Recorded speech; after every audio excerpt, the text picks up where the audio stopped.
Welcome back. Our question is, what is America's financial future? So one of the issues, or one of the proposals going around, and Greg, I'd like you to address it, is the platinum coin concept, the platinum coin idea, which has some people very excited and others saying, "Oh my gosh, what are people thinking?"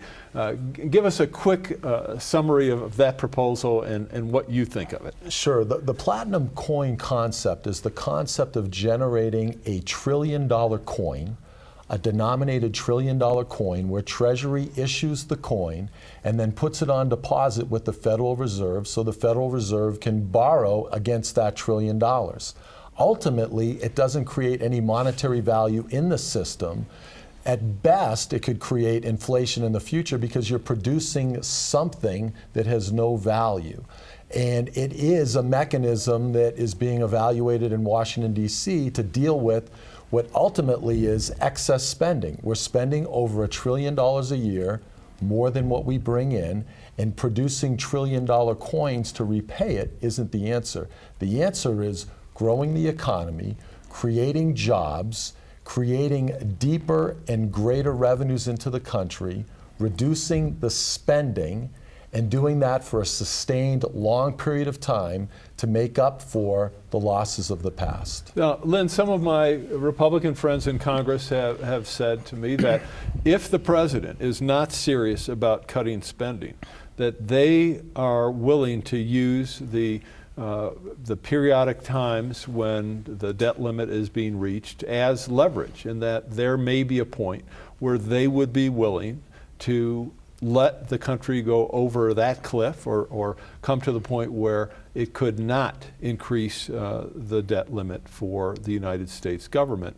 If that happened, or if that were about to happen, would the Secretary of the Treasury be justified in pursuing this platinum coin idea? And I assume that it's allowable, as it were, because the constitutional regulations are on currency, gold, and silver, and there aren't the same, and correct me if I'm wrong, there are not the same restrictions on a coin made of platinum. That's correct. Well, first of all, let's hope that we don't get down to minting platinum $1 trillion coins or driving a car over the cliff. I mean, those are not good options. Cooler heads need to prevail here.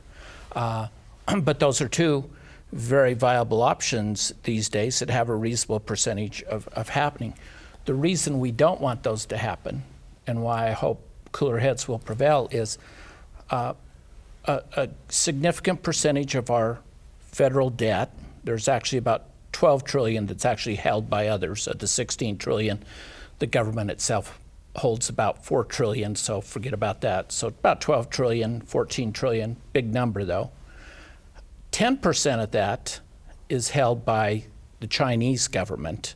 Chinese government has been funding our purchases for a long time because it behooves them to, because we buy a lot from their economy. If we were to go over the cliff, there's no question the credit rating agencies have already said they'll downgrade our credit. I was involved with the project back in DC with our federal home loan banks where the Chinese have already started to limit lending. I think the Chinese would almost immediately start to demand a higher interest rate on the debt. Paul Volcker, who's a friend, Wolfenson, who's run the World Bank, have both said this too. And with that higher interest rate, now all of a sudden, instead of our deficit getting better, we've just shot off, probably 5 of our 10 toes, and now we've made our deficit even worse and got nothing for it.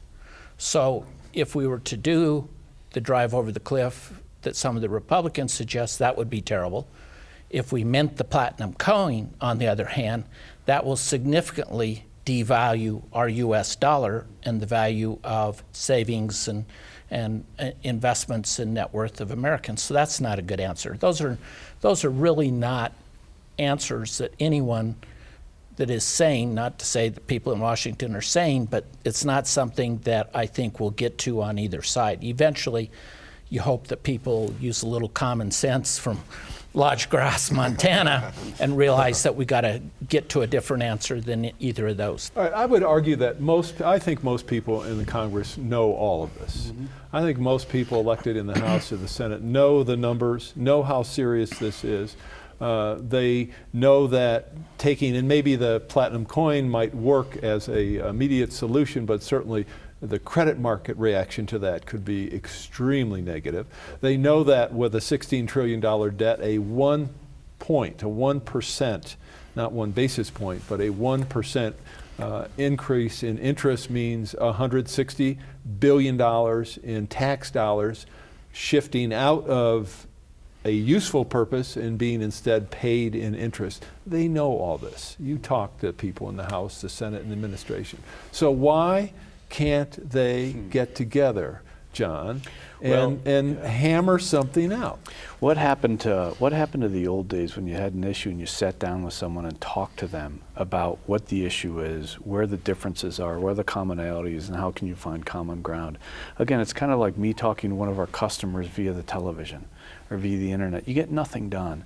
And I sense in the world of C-SPAN today and others, it's all about what you look like on TV as opposed to quietly behind the scenes getting things done. And that is what has not been occurring over the past number of years. And whether it's because of television or the internet or every other year, that you get elected and all of a sudden you're starting to campaign again, you need to sit down. At the end of the day, we're still human beings. And you got to find common ground by talking to human beings. Well, that sounds like a business person, not a politician. Well, that's why I'm not in politics. Well, it's interesting you say that, because as I mentioned, as part of the series, we've done shows with Al Simpson, Erskine Bowles, Tim Wirth, who was in the U.S. Senate and is now president of the UN Foundation. One of the really interesting observations they all had was, 20 years ago, 30 years ago, you had that type of relationship. You had presidents in the form of Ronald Reagan, who, when Nancy went to see her father, he would invite some of the Democratic and Republican leadership and say, "Hey, come on over for drinks and dinner. We're not going to talk business.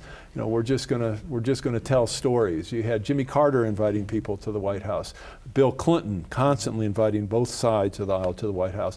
But what they said was, starting with George W. Bush, that ended. That pretty much ended, and that President Obama has really continued that same pattern, where you don't see the members of the minority party or the opposing party, who are in the majority in the case of the House, being invited and creating, or at least trying to create, those kinds of personal relationships. So you don't have that in Washington. Of course, you also have a campaign process system where the way candidates now vilify each other, and third parties, independent groups do the same. I mean, my gosh, by the time you're done with the campaign, the idea of sitting down with someone who was your opponent, you want to kill that person probably, and certainly if you're married, your spouse is willing to shoot the guy.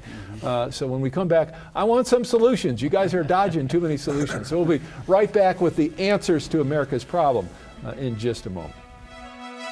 There's more of the Aaron Harber Show after this. Coming up next. There needs to be leadership exercised in Washington. I think business leadership, where business leaders, business owners get together, meet, speak, and help solve problems from a meeting, greeting, and getting along.